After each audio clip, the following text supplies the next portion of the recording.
Halo sahabat, sampai jumpa kembali bersama kami. Terutama sekali saya mengucapkan terima kasih sebesar-besarnya bagi yang telah bergabung bersama kami selama ini dan mendukung prioritas saya. Banyak teman-teman kita yang bergabung di channel ini, walaupun itu sama saja dengan versi yang tidak bergabung di channel kami. Ada apa? Mereka memiliki kesadaran bahwa setiap orang memberikan sesuatu, bukan karena nilai uang tersebut, melainkan mereka hanya ingin bagian yang terlibat sebagai pendukung.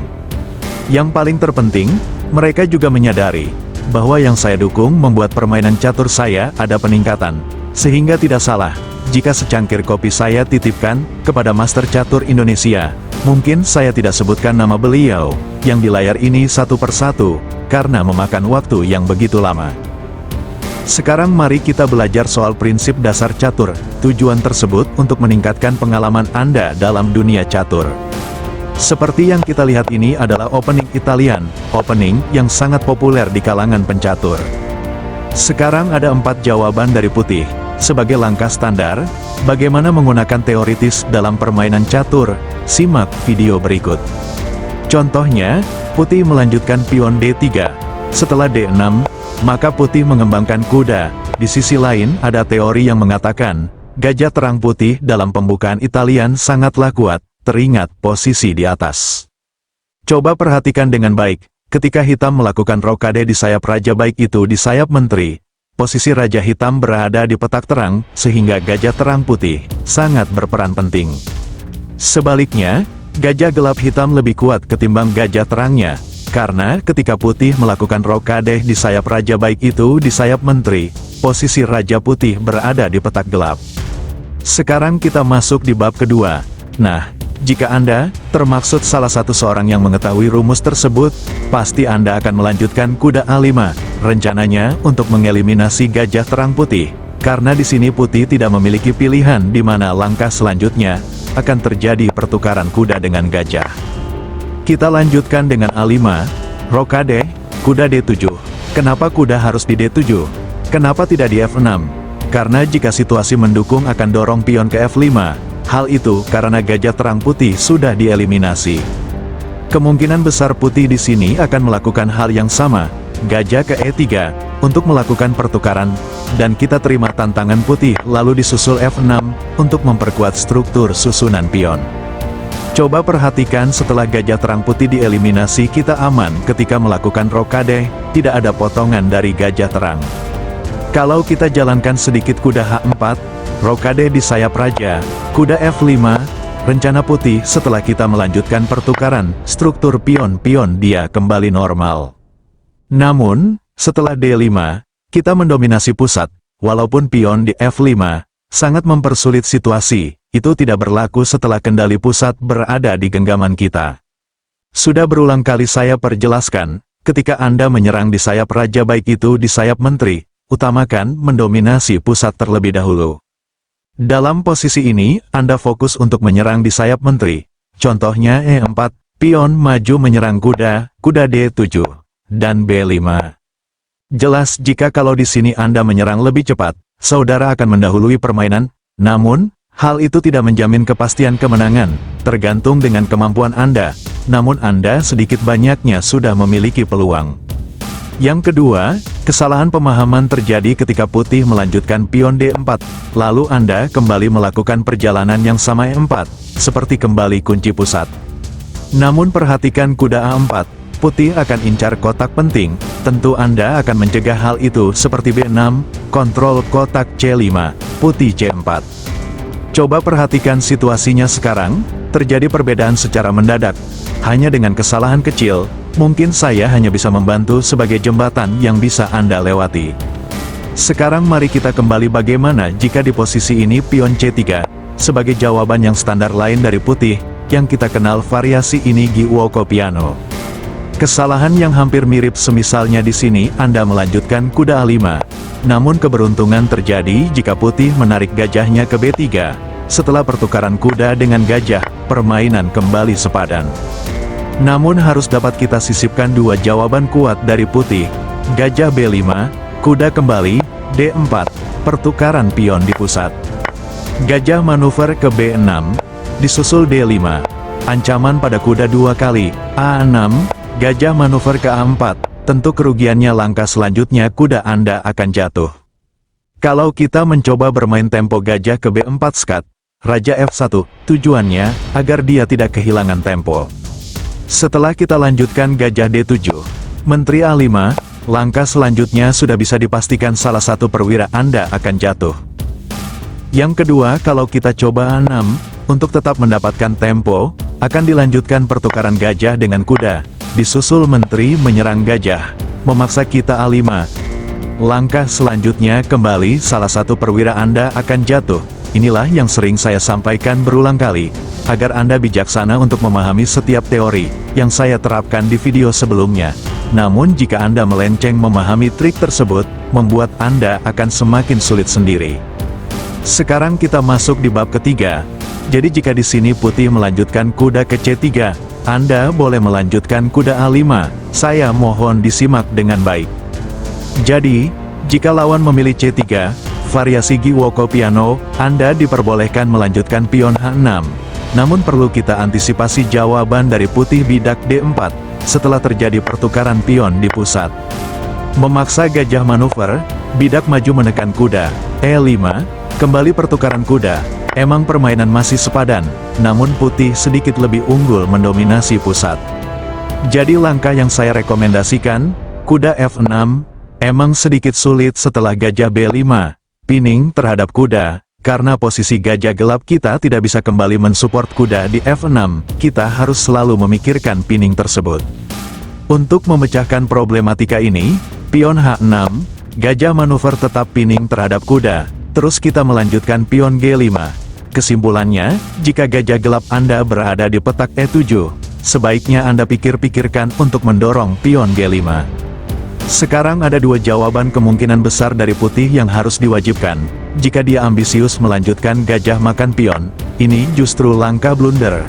Di sini putih berpikir setelah makan gajah, kuda pukul, langkah selanjutnya dia akan membawa menteri ke F6, dan menekan pion F7 2 kali. Untuk memecahkan teka-teki ini, cukup dengan langkah pengorbanan kembali gajah pukul pion skat. Setelah raja pukul, kuda skat, raja bergerak, menteri pukul. Selain kita unggul, material putih juga harus kehilangan hak rokade. Yang kedua, jika di posisi ini putih tidak menerima langkah pengorbanan kita memilih raja E2, agar tetap memberi ancaman serius pada pion F7. Gajah menyerang raja, langkah terpaksa kuda blok, dan kita menarik gajah kembali setelah sudah unggul pengorbanan konyol dari putih. Yang ketiga, bagaimana jika di posisi ini, putih memilih raja F1, kuda mensupport gajah, jika kuda pukul pion tempo menekan kedua perwira kita, kuda skat, raja makan, menteri kembali skat, raja makan kuda kembali. Justru kalau kita lihat sekarang, putih yang unggul material, namun hal itu hanyalah jangka pendek. Setelah menteri F4, langkah terpaksa raja E2, gajah kembali skat, raja S1, menteri kembali skat, maka langkah selanjutnya menteri putih akan kiamat. Tentu kalau sudah begini sudah dikategorikan putih akan menyerah. Yang kedua, walaupun di posisi ini putih melanjutkan gajah kali pion skat, untuk bermain tempo, raja F8, menteri F3, menteri makan kuda, gajah E6, kembali skat, cukup langkah standar raja E7. Dan sudah dipastikan tentara rambut putih akan kalah dalam pertempuran ini. Sekarang mari kita kembali. Jadi jika ada yang menyimpulkan di posisi ini, dari channel lain, yang mungkin saya tidak sebutkan namanya, mengatakan gajah kali pion, rencana untuk melakukan serangan brutal, hal ini saya tegaskan kepada Anda salah. Jadi opsi terbaik di posisi ini dari putih, yaitu gajah diharuskan ke G3, bidak A5, D4, tujuan kontrol pusat, kita terima pertukaran pion di pusat. Gajah skat, kuda blok, kuda makan pion, rokade di sayap raja. Setelah terjadi serangkaian langkah ke depan, keuntungannya kita unggul satu pion. Namun, satu pion untuk lawan yang sepadan, sudah memungkinkan harapan bagi Anda, untuk mengakhiri permainan dengan unggul satu pion. So, kebanyakan pemain menengah dalam bangunan seperti ini, memilih menteri C7.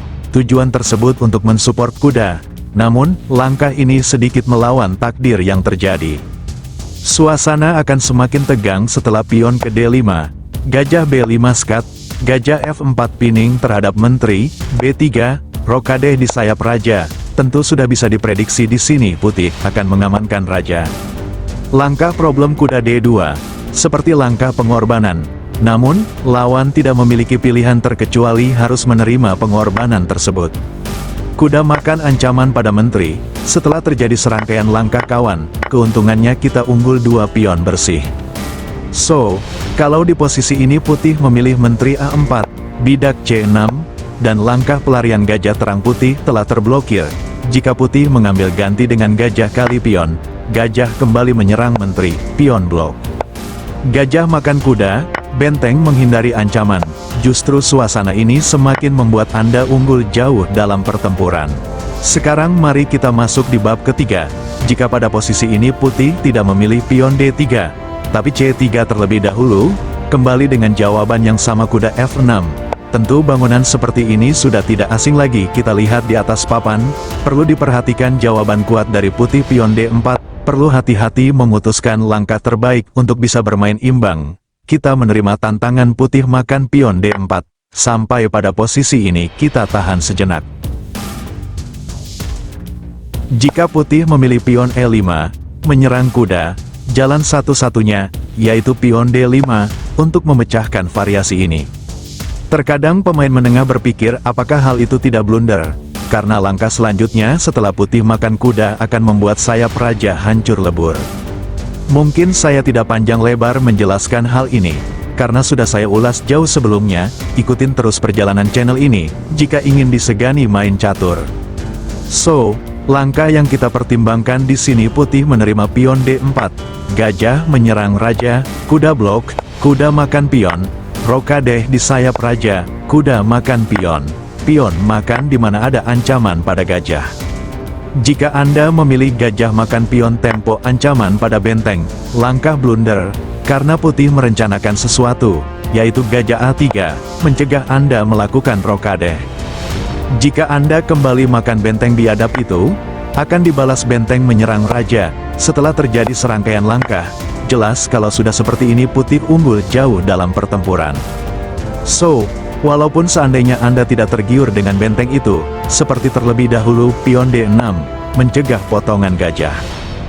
Benteng menyerang gajah, A5, Menteri A4, gajah D7, pion D5, kuda E5, Menteri makan gajah. Keuntungan putih unggul material, walaupun di sini kita berkata unggul tenaga biji pion, hal itu akan dikutip oleh putih ke depan satu persatu, karena pion Anda belum melewati barisan keempat, mohon disimak dengan baik.